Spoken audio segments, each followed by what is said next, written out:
Saison 2 de Sakamoto Days, elle va être pas mal. C'est vrai que moi j'ai apprécié la première saison. Après, je sais que vous, ça n'a pas du tout été le cas, hein. Ça a un peu floppé.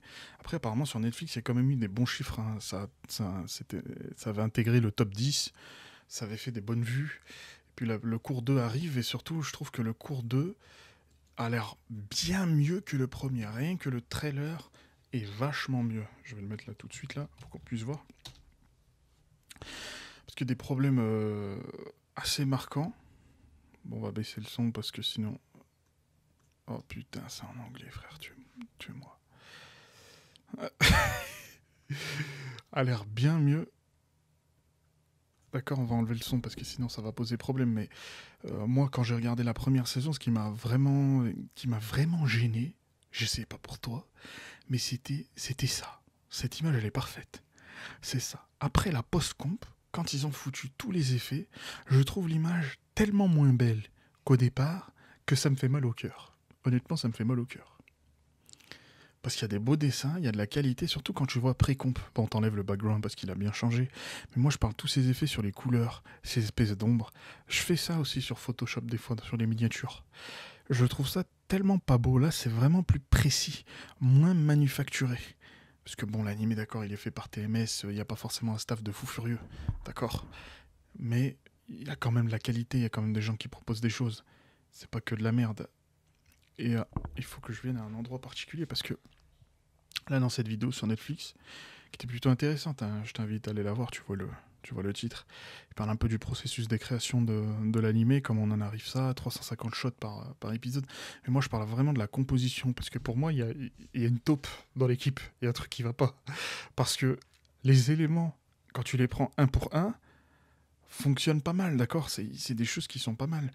Il y a de l'idée, il y a de l'envie. On voit vraiment que même au terme de, en regardant le storyboard, ses pensées pour essayer d'amener de la vie dans le manga. Après, évidemment, le problème du manga, c'est qu'il y a tellement d'actions. Frère, à part si c'est Prime Studio Mappa, personne va être totalement satisfait. Ok, mais ils font leurs choses, d'accord. Ils tracent, ils découpent, ils proposent des trucs. Mais j'ai l'impression que c'est quand ça arrive à la fin, tu sais, qu'on prend tous les éléments, on les colle. Et que c'est censé donner le produit final, que là ça pêche. Là, c'est là où ça pêche. Notamment ces putains d'effets visuels dégueulasses qui, tout ce qu'ils font, enlaidissent la scène. Enlaidir. C'est laid, quoi. Tu vois ce que je veux dire. C'est pas beau, c'est utilisé à foison. Vraiment, quand je regardais l'animé, j'avais l'impression qu'il y a un mec qui a découvert les effets et il s'est dit je vais les poncer. Je vais les foutre partout. C'est exactement ce que je faisais quand j'avais découvert comment mettre une espèce de lumière sur un objet sur Photoshop. J'ai poncé le truc, je l'ai mis 24 heures sur 24. D'accord. Je le mettais à chaque fois. Et c'est pas qu'il y a des mauvais cuts, ça fait. Il y a des bons cuts, d'accord. Il y a des belles choses, il y a des trucs intéressants et tout. Et il y a de l'impact, il y a de l'envie. On sent qu'ils utilisent un peu des techniques pour shortcut, d'accord. Ils n'ont pas la mainmise, ils n'ont pas la logistique pour fournir cut de fou sur cut de fou, d'accord. Ça va pas être fou à chaque fois. Mais ils savent comment amplifier une scène. Ils savent comment rajouter du suspense. Des fois, ils coupent le son avant que le coup arrive et il reste que le, le bruit du coup, sans musique, sans rien, avec le bruitage. Et juste la ligne, boum, qui est prononcée par l'acteur. Et ça vraiment, ça amplifie. Les effets de vent là qu'on voit souvent dessus, c'est intéressant. Je dis pas que c'est pas intéressant, mais quand j'ai regardé ce trailer, j'ai l'impression qu'ils ont vraiment baissé un peu la chose. Surtout quand on va arriver là. À partir de ce moment-là, bon là, lui, il a l'air un peu, ça a l'air épique. On va pas se mentir, d'accord. Mais moi, ce que je veux dire, c'est que j'aimerais qu'ils atténuent. Et je sens vraiment que dans ce trailer, ils ont essayé de faire ça. Ils ont essayé de revenir un petit peu en arrière et puis d'en faire un peu moins, d'accord. Pour pas qu'on se fasse écraser par ça. Parce que là, il y en a trop. Je dis pas que ça peut pas aider. Par-ci, par-là, ça fait plaisir. Pas de souci, je comprends. Mais quand je vois pré-comp, hein, l'image du dessus, je suis désolé, c'est mieux. C'est mieux. Post-comp, ils ont dû faire un boulot de fou furieux pour faire quelque chose qui est largement pire. D'accord. Qui est sans valeur. Regardez Sakamoto Days, d'accord. Bon, déjà, abonnez-vous abonne-toi à mon compte Twitter, mon nouveau compte Twitter, d'accord? Mets-toi bien là, Azawaria0. Mais surtout, regardez Background de Sakamoto Days, ils sont dégueux, d'accord? Et quand tu prends les personnages, tu les poses dessus, je sens pas du tout qu'ils sont incrustés dans le background, hein. Notamment l'épisode où ils affrontent le pélo, là, qui est un sniper qui tire, ses tirs ricochés et tout. Franchement, c'est un bon épisode, moi j'ai bien aimé, d'accord? J'ai passé un agréable moment, d'accord? Mais je suis désolé, les backgrounds, ils sont pas beaux. Donc c'est pas qu'ils sont pas beaux. Ils sont pas beaux. Il y a 1,5 tonne d'effets dessus, d'accord. La meuf est maquillée comme un cake, d'accord. Alors que en dessous c'est très bien Sakamoto Days. D'accord, ok.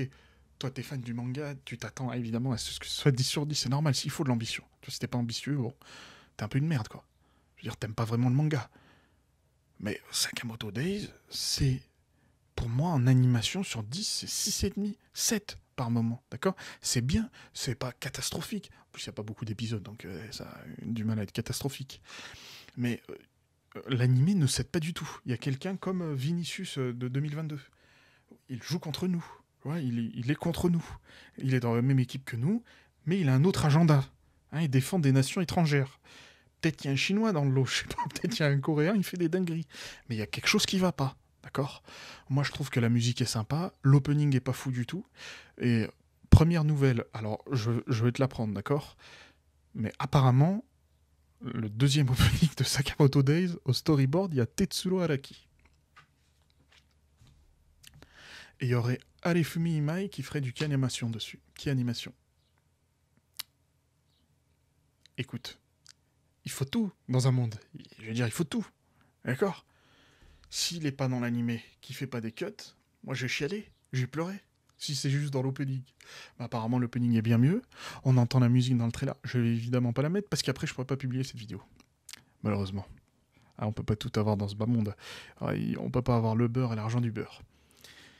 Mais je t'invite moi à regarder cette vidéo, d'accord? Sakamoto Days, moi j'ai bien aimé. J'ai bien aimé. Même si, comme pour beaucoup de shonen, le début c'est souvent Monster of the Week.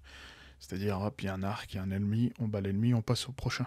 Très souvent, c'est là pour qu'on pose l'équipe. Donc, on apprend à connaître petit à petit les différents personnages. Ok, ça part, c'est pas à fond, même si la fin de l'animé était vachement mieux. D'accord, j'ai beaucoup aimé cette partie-là. J'ai aimé le combat avec Boyle, là, je sais pas quoi. Mais la deuxième partie, ça a l'air d'être beaucoup plus focus. J'espère qu'ils ont pas fait de la merde. J'espère que ça va être bien. J'aurai la haine, moi. Moi, j'ai le démon, franchement. J'aurai le démon, si c'est nul. Parce que moi, j'ai bien aimé. D'accord? Pour moi, c'est dommage. Même si le numéro aurait pu être bien mieux.